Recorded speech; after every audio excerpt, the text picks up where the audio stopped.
Airplane. All right, good morning. Good morning, everybody. Welcome to the Saturday Morning Mastermind. I'm your host today, Samantha Studebaker Carl. I'm here with my good friends Catherine and Dan and Kenji and Lori. And today we're continuing our discussion of Sacred Contracts by Carolyn Myss. We're in chapter 6.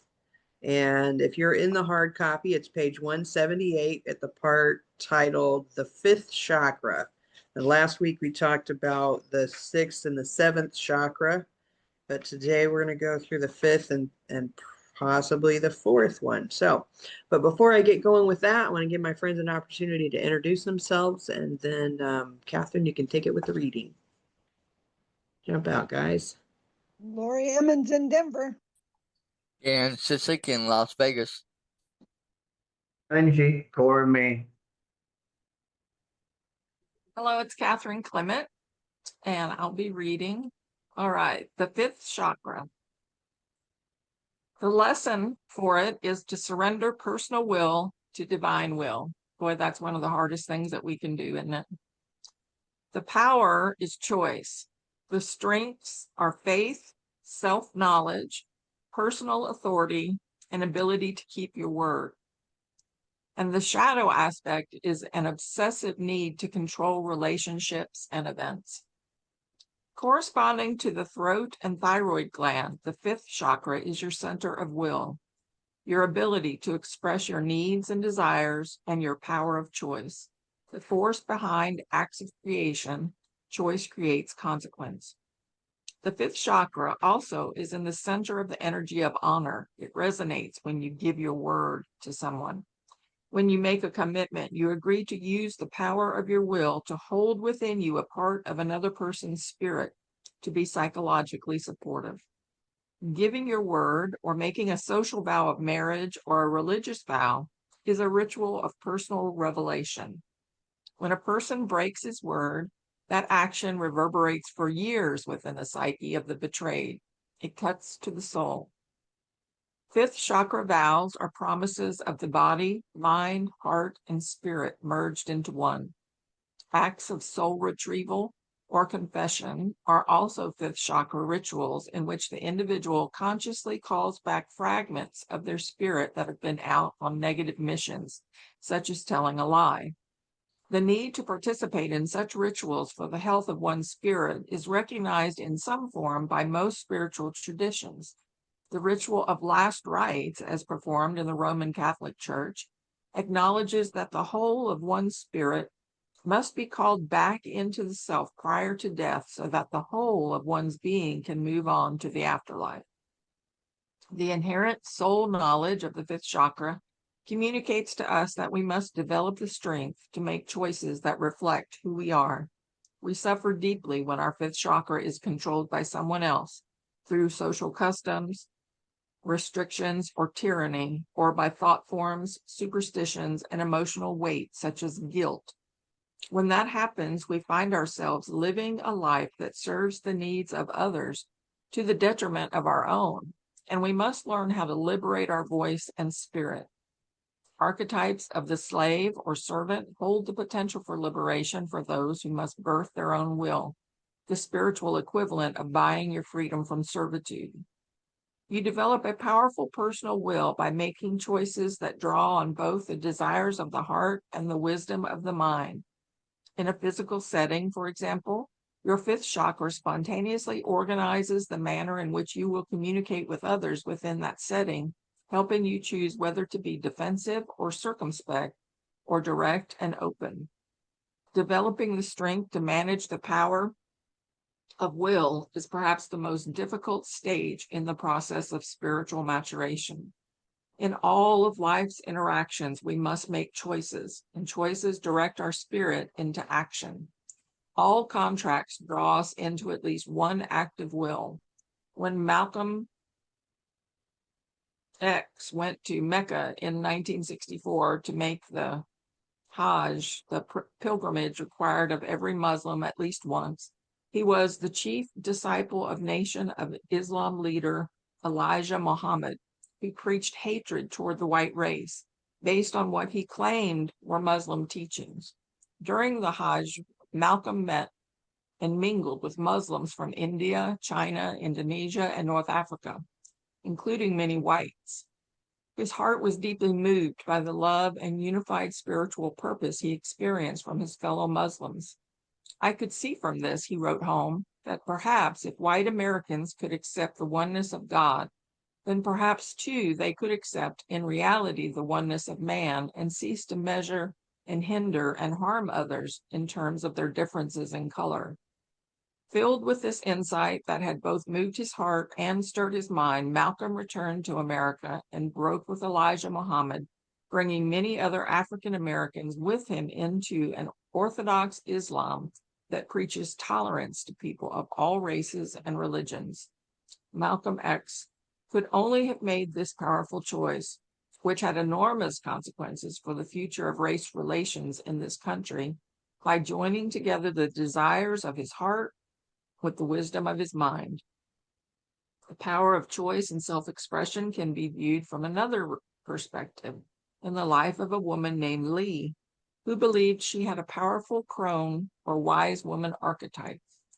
An enthusiastic feminist, she joined goddess circles and wrote about social justice issues.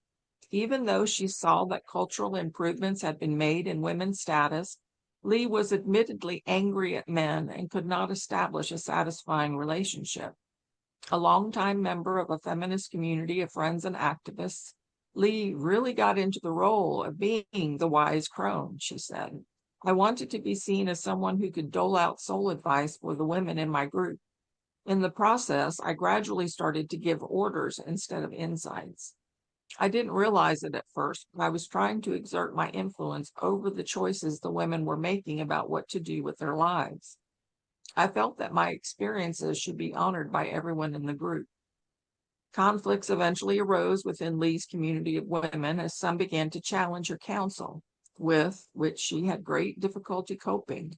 What began as a loving and supportive group of women ended up being a source of great trauma for all involved.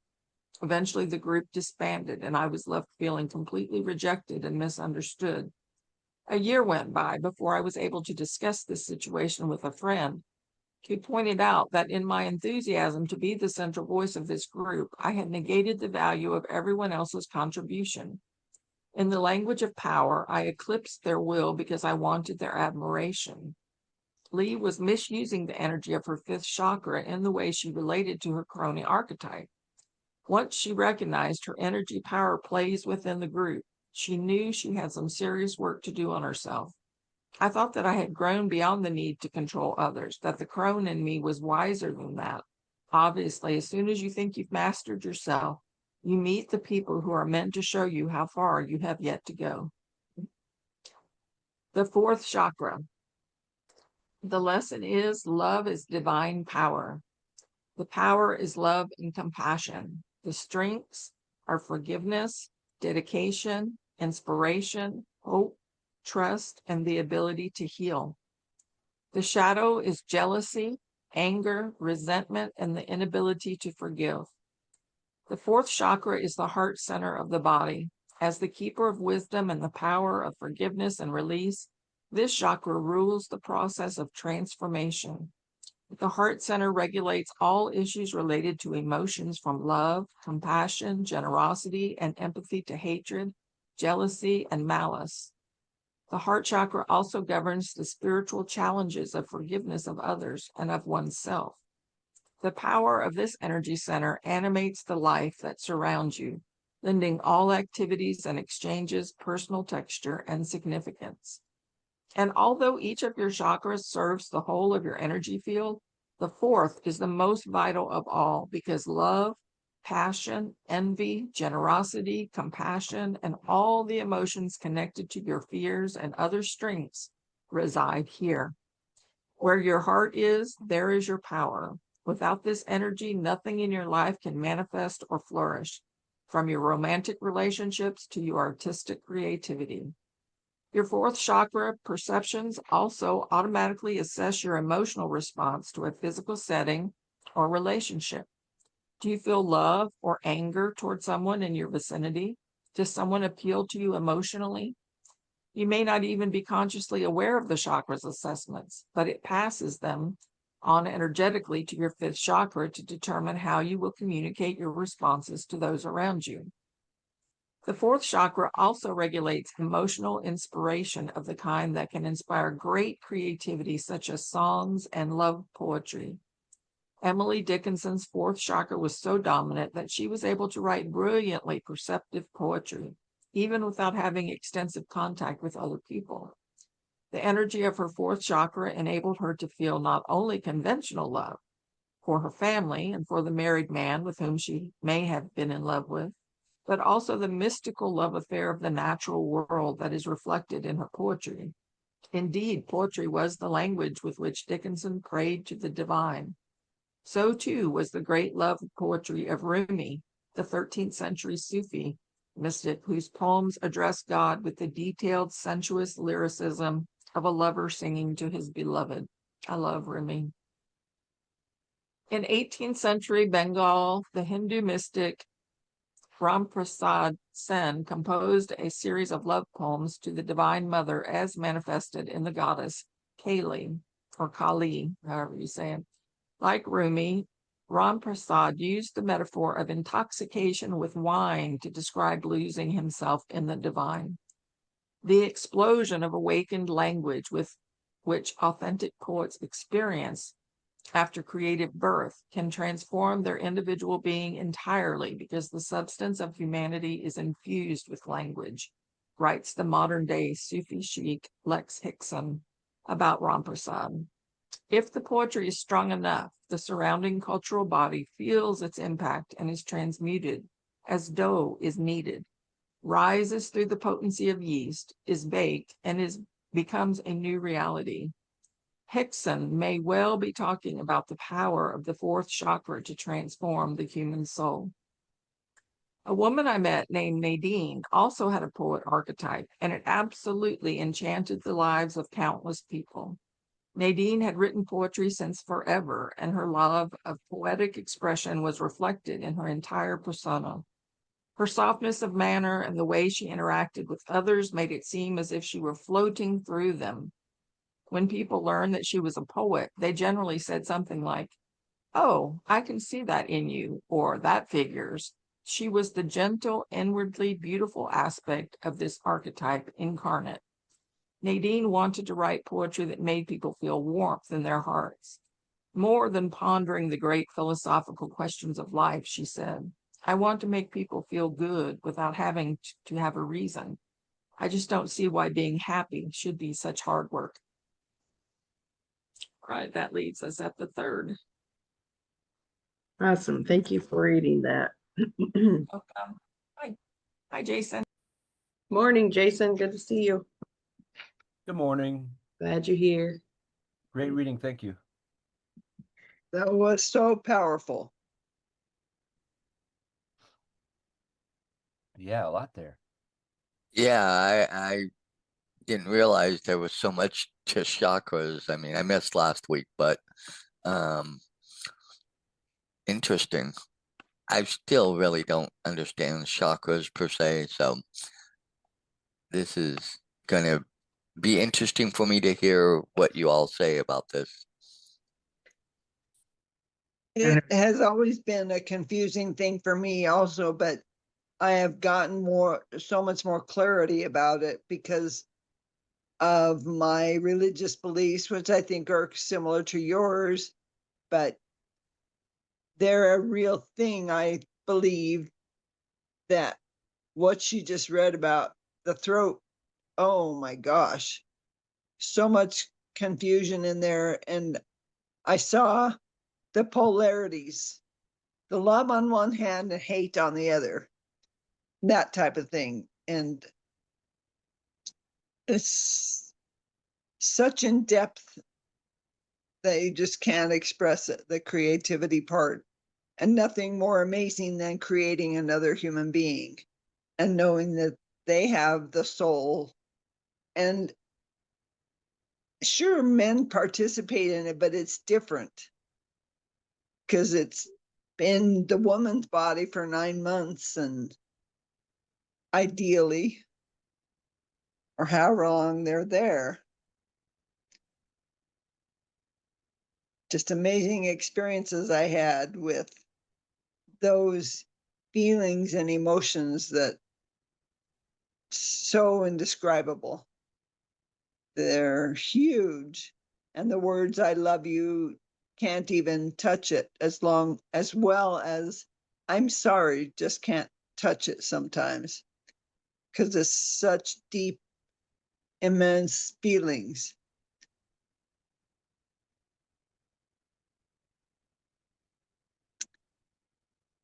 Go ahead, I'm done for now. Yeah, that makes sense. I mean, so it got to be so complex. But it's so simple at the same time. It's more polarities. Hmm.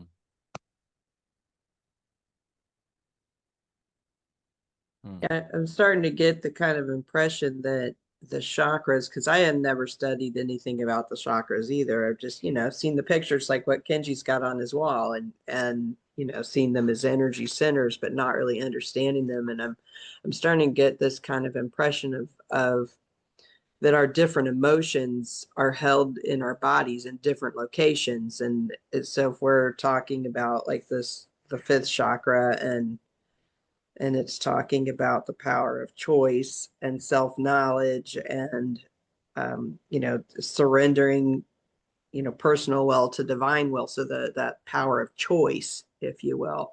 And so I think that that's just really interesting, kind of, because I mean we do have or I have noticed over the years that depending on my emotional state, I feel it in different parts of my body. And if we can connect that and understand it better, then we can kind of dive into that knowledge and experience the changing energies within our bodies in those areas and kind of work with a combination of not only the body but the emotions as well, and be working on those. But it's interesting to me, the fifth chakra in this section talking about surrendering personal will to divine will, and having to, that whole choice thing. Right now I'm facing some significant choices and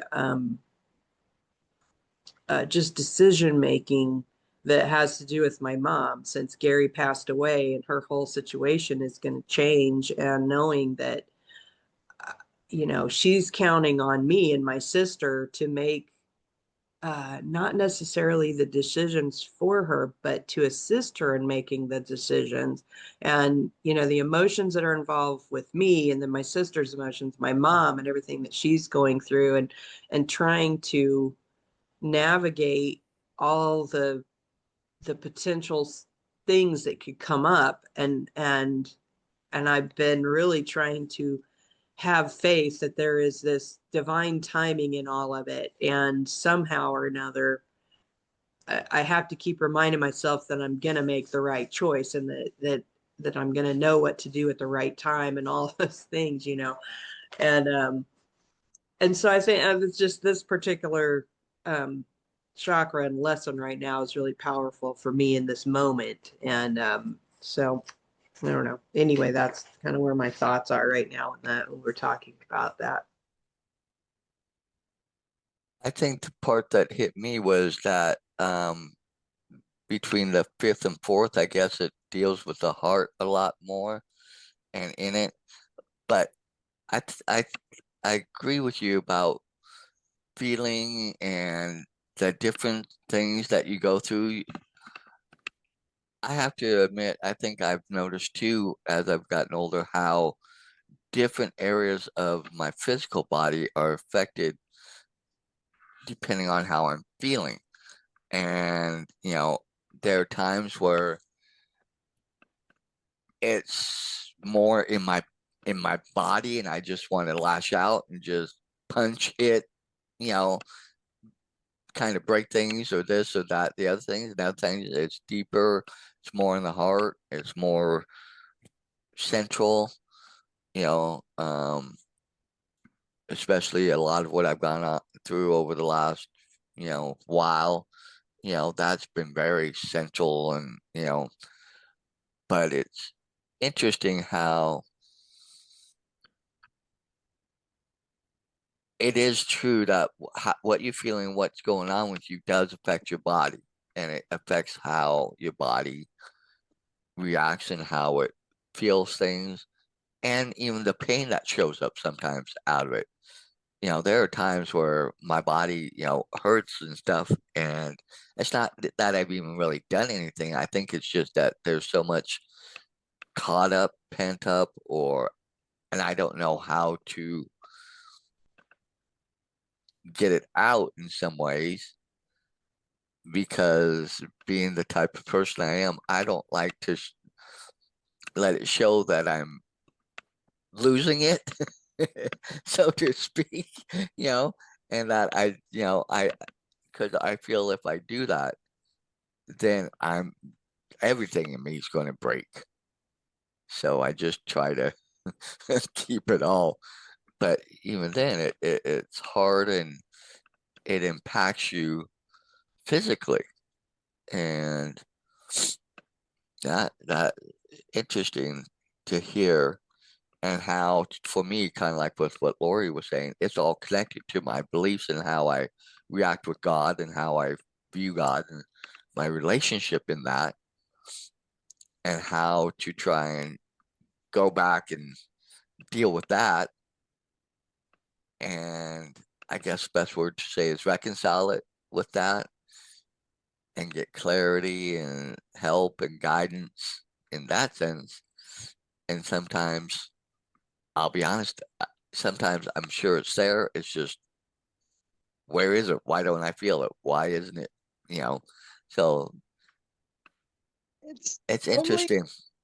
yeah, it's totally made me recognize the energies, the egos, the emotion, and the entities that are all involved in the core essentials of human life is the nervous system, and how things I've been through are probably the cause and effect of multiple sclerosis, having a lifetime of amazing and horrible energy activity, I guess, in all those areas, and feeling helpless about it. It's a matter of circumstances and consequences of my challenges and choices. And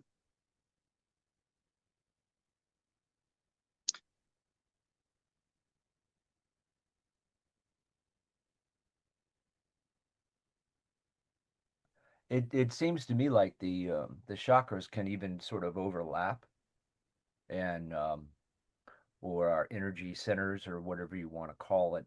These things can kind of overlap, and I think, like with anything that resonates, when it touches something else that's either still or resonating differently, it it causes things, for lack of a better word, to kind of come out of alignment.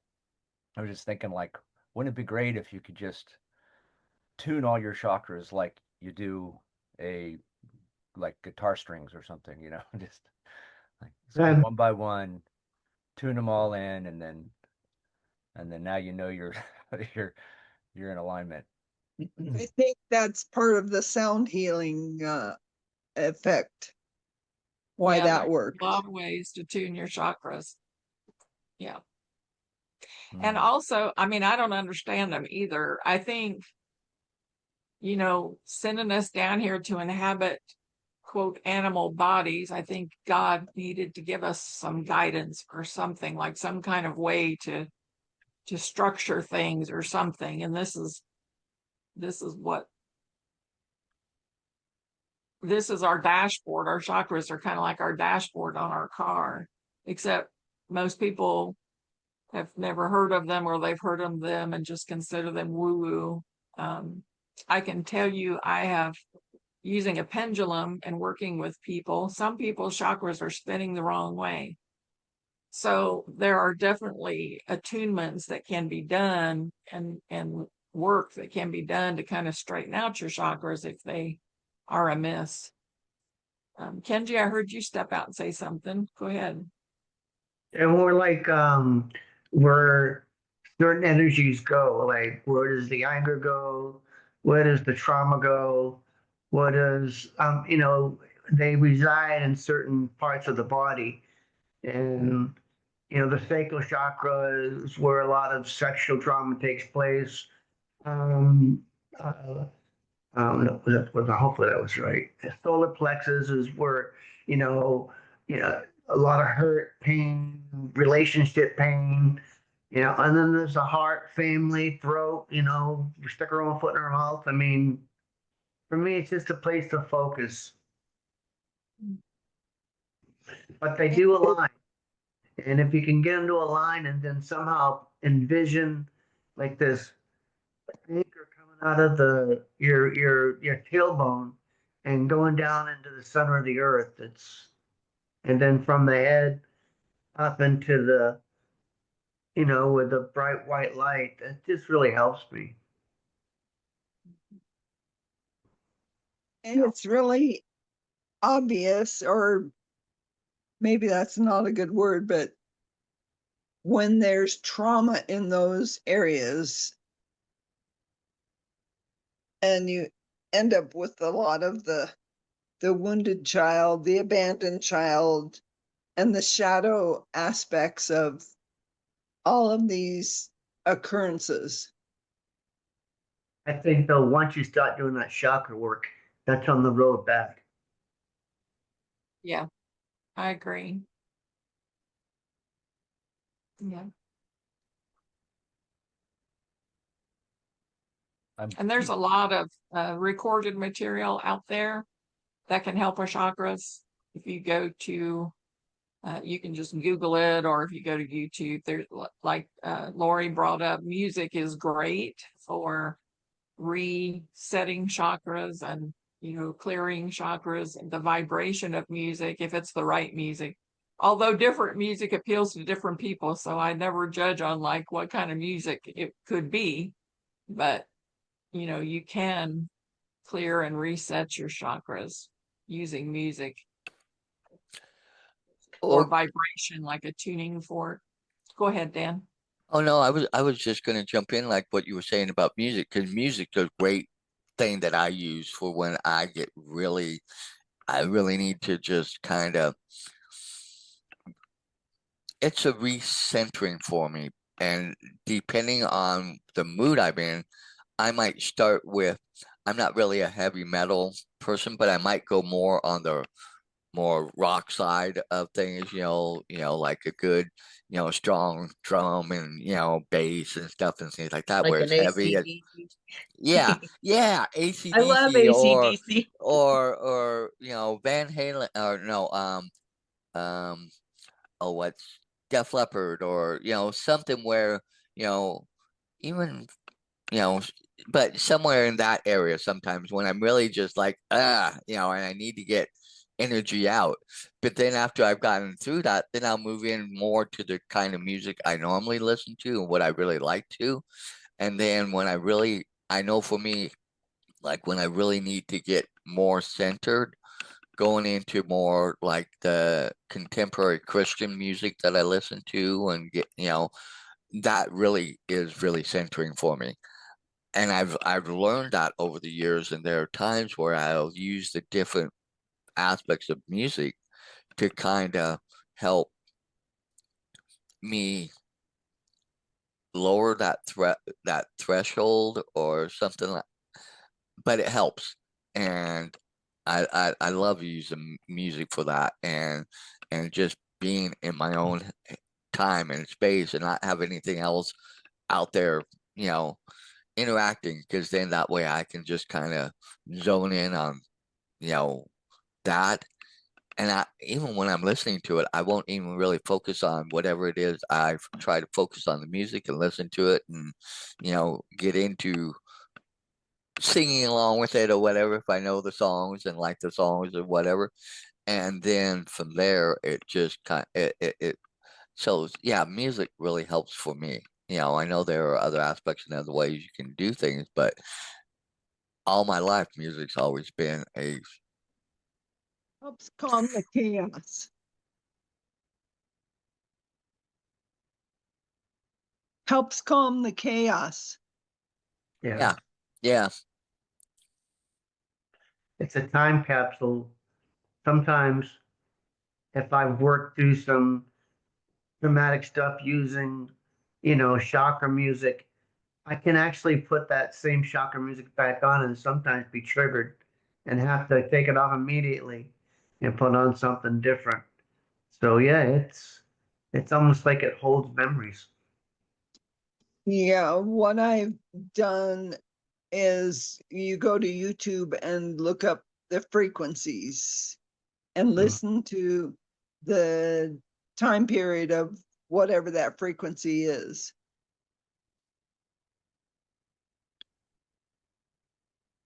Can you elaborate on that, Lori? What do you mean looking up the frequency, like the theta and gamma There and that is there's like the look brainwave? 432 hertz or Oh, something like that, and just you'll come up with several different things, and just some of them have explanations to this just to help calm the heart or the soul, or Okay. it kind of has Gotcha. descriptions. Okay, I'll have to look that up. Welcome, Jane. Good to see you. Oh, you're muted. No, sorry. Yeah, That's good to okay. see everybody. Glad to be here. Yep, today we were talking about what it was. Fifth The and chakras. I'm already took the page away. We're talking about the fifth and fifth and the fourth chakra, because the fifth one was about choice. Let's see, faith, self-knowledge, personal authority. And then the fourth chakra was love, compassion. So that fourth chakra, that one's the heart center, right? Is that what we did? Heart center, yep. And then the fifth one is like the throat, the thyroid gland. That has to do with choice and your will and that sort of thing. So kind of where we've been, just kind of talking about that a little bit. Talking about how the emotions reside in those different spaces in our body and how that might how we feel about that. Yeah, sounds good. Yeah, and I for one really appreciative that people have done so much work in this area, and in regards to those frequencies that Lori mentioned, you do get each one does resonate differently with me at least, and I like to use it when I'll make some recordings and use it in the background. And it's really great. It really is nice.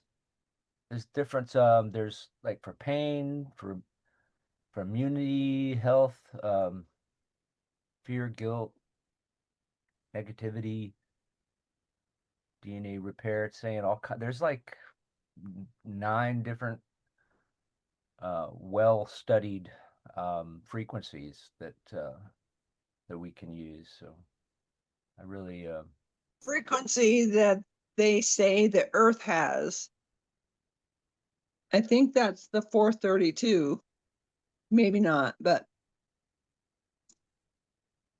it's like grounding. You're connecting with the earth and the root chakra, like Kenji was saying. Jason, what were you listening to? What recordings are you referring to?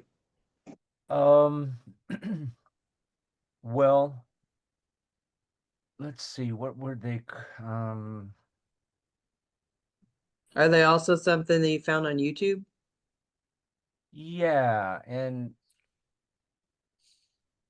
I can get the name of it real quick here, but yeah, and I don't know if it's one of them is not the 432. They're called solfeggio frequencies, SOLFEGGIO. Yeah, some people say solfeggio, whatever. That's the word. Thanks So for Yeah, Yeah. I'm looking them up on YouTube right now, some of them, and I just came across one that said that particular frequency. But there are a lot of them, and there's lots of stuff about 'em. I did not even know that. I mean, I knew that there were frequencies. I just didn't know there were these different ones. And Yeah. interesting. But go ahead and finish, Jason. I'm sorry. I was just throwing that out to Well, let I'm you just know. really grateful for all the, studying that's been done about that over the years, and that it's being brought out and people are actually putting that out there. Because I could just imagine back long ago when people knew what they knew about it, it was still very um, either guarded or not well known, and wasn't available to a lot of people. And I think it is helpful. Um, and I, for one, just as a side note, just like if I'm using something to try to meditate or sleep and relax to, the drumming is not something that I've got to like stay away from the drumming part of it. And I don't know what that is exactly, but it's just I just find that even if it's not a sound that's tuned in exactly to one of these frequencies, if it's more of a smooth sound, it's just more calming, I guess, is Or the best way. mesmerizing, like listening to the ocean waves or the creek rambling by or something Yeah, there like you that. The sound of a crackling fire. go. I was Or reminded because mesmerizing. this Christmas season, I was listening to, I don't know what channel it was on Pandora. It was probably like a Christmas classical type of channel, and one of the tunes that came across was a children's choir that was in. I mean, the sound of it took me back to being in a Catholic cathedral. Like when I was younger, I had a friend that was Catholic, and we went to an evening mass. I know I was really young, so I don't remember if it was Christmas mass or a random one or whatever. I don't even know. It may have been a Saturday morning for all I know. But I remember sitting in the pew and listening to the choir and the way that it was resonating in the cathedral, and it was just like it's a tone, a frequency that is just feels just divine. I mean, I was thinking about that. I was like, gosh, how awesome would that be? I'm like looking up children's choirs in Indianapolis, going, I gotta find one so we can go listen to one in like the big cathedral downtown or something. Because I was just like, that feeling was just so amazing, and it was a reminder of that. But I mean, if we think about all the different music that can make us feel just that there's a tone. And I was watching a movie the other night that um it was just a random show, and these two women got on stage and began singing together, and their harmony was just beautiful. And just the way that that made me feel is just there's something about those resonating tones that are just that higher frequency, the higher vibration of um, I don't know, whatever you want to call it, that just like triggers that feeling of amazingness. I don't know. Like I just want that all the time. Thank you. you know.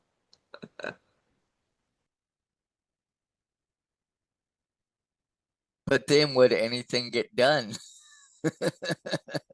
I'm sure something would get done on the ethereal level, like a meditation. Something's getting done. I don't know what it is.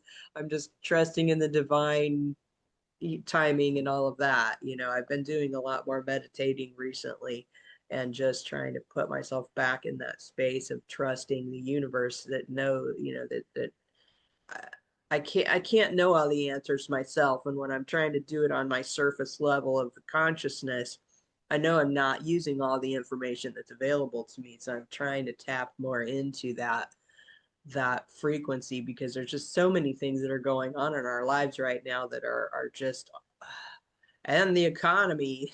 So I'm Like, I have to tap into something bigger than myself because otherwise, I mean, I don't know how to navigate it, you know? So that's the only thing I can think to do. But yeah, I love the idea of adding some of these musical frequencies. And I just, yeah, I did the Google search like what you were talking about, Dan, not on YouTube, but just did a Google search for those Solfeggio frequencies. And I'll read a little bit about that when we get done. But I'm, yeah, I every morning when I come into my office to do work, you know, there is a feeling that I have, you know, emotional state that I'm in, and you know, I'm trying to pick the right music to go with what I want to accomplish for the day, but also how I want to be feeling while I'm doing it. And I know that I'm so much more productive when I choose the right music. You know, if I'm not, if I don't even turn any music on, I sometimes don't even get anything productive done. You know, I just sit here and miscellaneously do things that don't even seem to make any progress. But yeah. That's what I like to do, is put on one of those frequencies and in the background and not really paying attention to it. And it's kind of helps the vibe. That's interesting that you brought that up about wanting it in the background, and like Samantha, the way you said it, because I may be a little bit weird or different, but there are times where I want it just in the background and just kind of there, so I don't really. But most of the time, I'm the type where I need it right in my ears. I need it like right there in my head and full blast. And It then can I be can, done. but yet, well, yeah, I have my Bluetooth and I do that a lot. I'll do that now, but I'll be doing stuff and in it. But as I'm doing stuff, I'm kind of focused on the music, but paying attention to what I'm doing.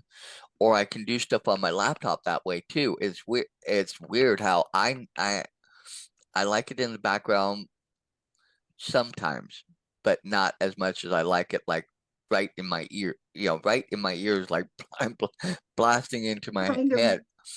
kind of like a subliminal message. It's kind of weird how I need it more that way, and I don't know if other people are kind of like that or if I'm just one of the weird ones. Because most time people will say, "Oh, I just like that stuff like in the background, just you know, soft, low, so I can hear it, but I'm still." And I don't know if, like I said, I don't know if I'm like one of the weird ones or not on that end.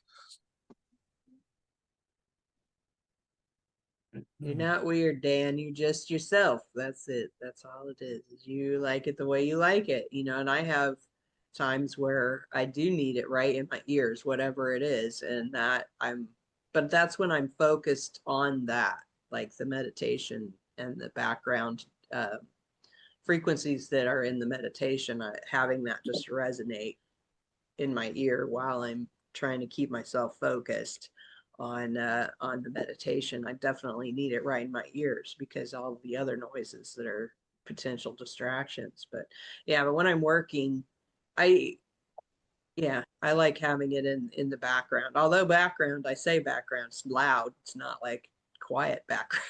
You know, it's enough that when the beat comes on and I'm like, okay, here we go. I'm moving. I'm doing my work. You know, that kind of thing. Or I'm just like, okay, I got to get up, move, get this energy flowing through my body. Yeah.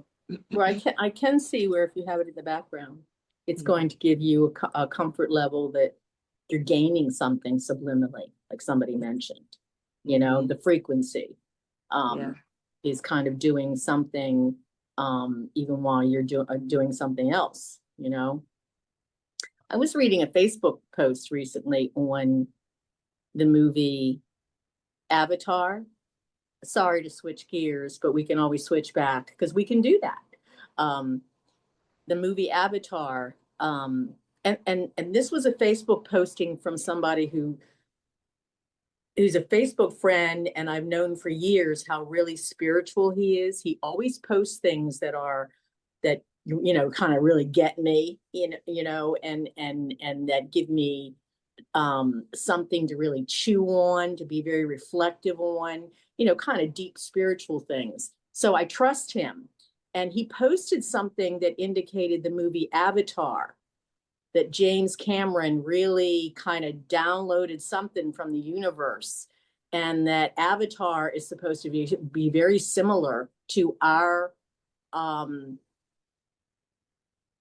journeys on life, and that there's a lot of like codes and symbolic things that are supposed to wake up people in that particular That's the movie. new one, the fire and ash new Avatar. I think starting from the very beginning movie, the first movie, starting from the first movie, I think that it and then maybe all the subsequent ones, and I found that fascinating. I mean, not that I like believe everything, but that is something that kind of triggered me, and I thought there may be some truth in that, or I think there is some truth in that. I'm going to watch the movie again. I've only seen the first one, or maybe I've seen two. But so it's just a heads up to everybody else to maybe give it a look, and I have to say thank you to Catherine again for the energy healing that she gave me the other day on Thursday. It was just so great. It really was. Thank you again. And also to the suggestion to watch The Shack again. And I throw that out to each and every one of you to watch. If you haven't seen The Shack, which you probably have, watch it again. I think I'm going to make a kind of a statement to myself to watch that like every 6 months at a minimum, because it's a reminder, and this time it seems like it was like, oh my God, was that in the first one? Because it just, as you grow in your evolving soul, you understand more, and this time it was like, wow, it really opened my eyes and helped me understand more. And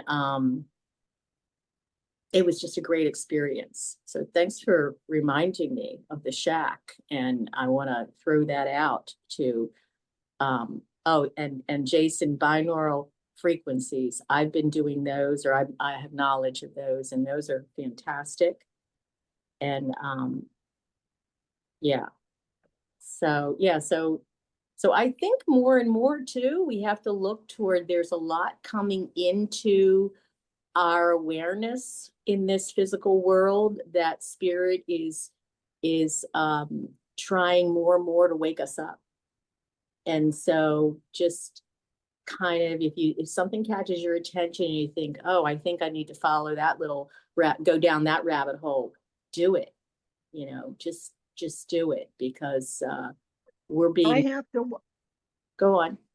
I would, just a thought that came to me, that learning these new things that we think are new are those the fall of Atlantic City or whatever civilizations that have, the Aztecs have, they learned this and then they disappeared. Well, just to have the our souls reappear. We disappeared because that wasn't working well, that civilization. So that's what I'm saying, that we're learning this stuff. Are we the demise of the next one? Well, we're always given another chance, right? It's okay, choose. And there's a book called, in one of my spiritual discussion groups, it's called Choose, and Choose Again, or that's the whole basis of the thinking in the book. Like, okay, you get to choose, free will. And if that doesn't work out so well for you, you might have another chance is going to come up, or even the same scenario where choose again. See if you can make a better choice, So. How many lives do I get? 9? Oh God, I think as many as you want, Lori. I mean, because we're, as Catherine and I touched on, we are eternal. Our souls are eternal. So we get as many chances as we want. And that's exciting. You know, if you look at it from that perspective, if you look at it from a different perspective, it's like, oh God, how exhausting is that going to be, you know? Or fearful. Or yeah, but we try not to go into fear. We just look at it as an opportunity for expansion. So, I mean, Spirit wants to experience just everything through us, right? So we signed on for this. And so, I mean, there's always that we get to choose how we react. And I mean, we try to stay out of fear if we can. Try to stay out of fear. Try to choose a better feeling. You know, I mean, or if we do go into fear, then work hard to move past that.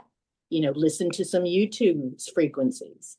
You know, there's so many choices you can make to try to move out of that kind of lower frequency to a higher frequency, to a better feeling, you know, and Spirit's with you the whole time. That's what it shows in the shack, you know, and Spirit can't prevent pain and tragedies, but Spirit can make good out of those pain and tragedies. So watch the shack, watch the movie. And Yeah, I've seen it. I'll have to watch it again. Yeah, I actually have the book, and I've read the book, and the book is powerful. It really, I'm gonna have to read the book again. I haven't seen the movie, but the book is, I think the book probably goes deeper and more aspects of it, but the book was, wow, it just blew me away. And um, now that you said that, I'm gonna have to pull that book out. And I've read the book too, and I'll have to read it again. But I do remember the book. I kind of got a little, like, there were things in the book that didn't sit well with me, you know. And the movie, everything was I didn't have a problem with anything, in other words. But in the book, somehow some things that were presented didn't sit well with me. But maybe now that if I reread it, that won't be the case, you know, because again, there's been soul growth on my part, and I will perhaps be able to understand it more now. And I'm curious about the author. Do we know anything about the author, Dan? And no, do you, Catherine? No, and that's fine, because that gives me an opportunity to research that, find out more about that.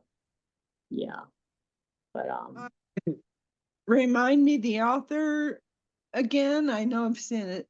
I can find Dyer. out on my phone, or I think Dan's going to look for it right now. Isn't it Dyer? No. Wayne Dyer? No, it's not Wayne Dyer. I don't know who it is, but it wasn't Wayne. But it is a very powerful movie, and the imagery and the emotion that they capture in the movie. I mean, it really just, it just makes you feel not alone. Like, it makes you realize you're not alone. A lot of times as humans, we talk ourselves into these very tight corners where we feel like we're all alone and nobody loves us, or, you know, the person we want to love us doesn't love us, or whatever. Like, we just, well, the pain is overwhelming. Whatever excuse that we need to get into that tight corner, you know, we can work ourselves there. But that movie, The Shack, it just, for one thing, that is my picture of God, the way that it's presented in The Shack. That's kind of how I see God anyway. So I resonated with that. And then you know, the movie brings up having something, you know, really, really bad happen and all of the anger and everything that comes with that. And we tend to direct that anger outwards. Some of us directed outwards and upwards or out, you know, wherever towards God. And the fact in the movie that the guy kind of challenges God, that resonated with me because I have done that myself, you know, over situations. And so just everything about that movie, it's just, when I watch it, it just makes me feel loved and protected and treasured.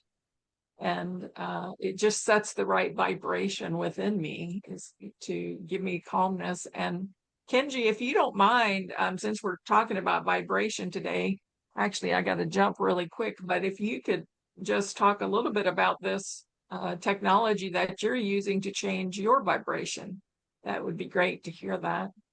You mean the falsetto and the neorhythm? Yes. Look, the one thing about these adjuvant technologies are you got to find out the duration, and duration's important because I'm impatient, and I think that if I put it on there for 5 minutes and I should be done, and if I do it 5 minutes for every day, then I should be feeling better, and they're not like that. Well, at least my experience is. I've been wearing one overnight. So if I'm gonna have to have one on, I might as well have it on around my neck. I can't feel it. And for 8 hours, I'm sleeping and I'm getting a vagus reset. And then the other one is it's a more vagus centered electrical. The first time I've allowed electricity into my body to treat. And it's only up in here, but it's the vagus nerve and it's treating inflammation in the gut. It's treating, I mean, I've noticed a reduction in um, inflammation in the groin, so I can step higher on the left before I could do that. And like I said, I don't know if it's that or this or what it is, or if it's magnesium or you guys or all of it. But I picked Sweet Pea up and I took her to the vet yesterday, and I held her in my lap, and she knows no matter what. Here I am. And Mm. I'm and it was an interesting day. Wow, So that's very encouraging, Kenji. And I applaud you for to continue looking for different ways, different modalities, reaching out to spirit and asking for more insight to different ways you can heal yourself or feel better or just uplift, make your life a little more enjoyable. Um, and I mean, I think that they're still wrong in what they're doing, seeking a lawsuit, because I believe fully that no American should be subjected to what I've had to go through for the last 6 years because of what's gone on inside of. I don't want to get into that, but it gives me a purpose. And so right now I'm trying to learn, Chat GTP and how to utilize it in a professional way so that I don't look like an idiot.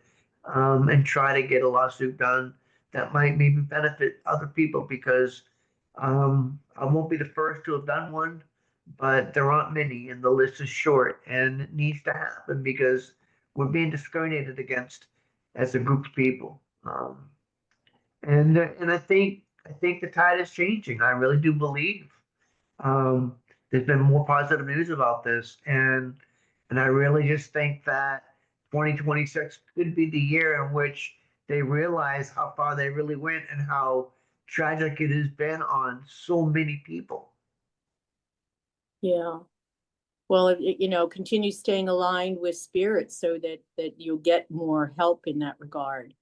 I, I told my pastor that he didn't marry me and Kitty, but he was our pastor for 20 years. He passed away, and his celebration of life's at 2 p.m. today, California time. So at 5, I'll be celebrating Dave Lucci's life. A man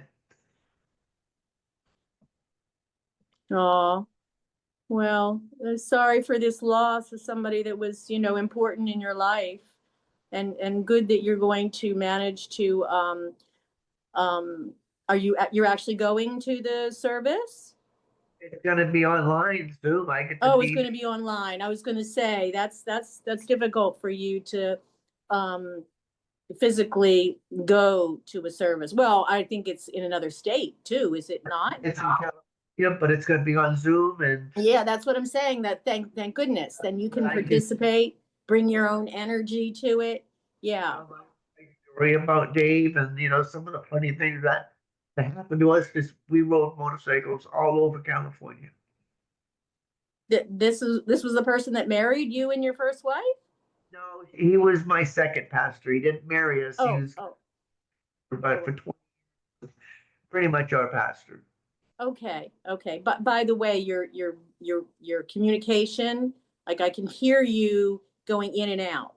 Just I don't know if everybody else is, just so that you know. We can still Yeah, blah blah understand blah you. boo. How's Huh? that? Blah blah blah boom. How's that? Okay, I think that might be That's better. good, Kenji.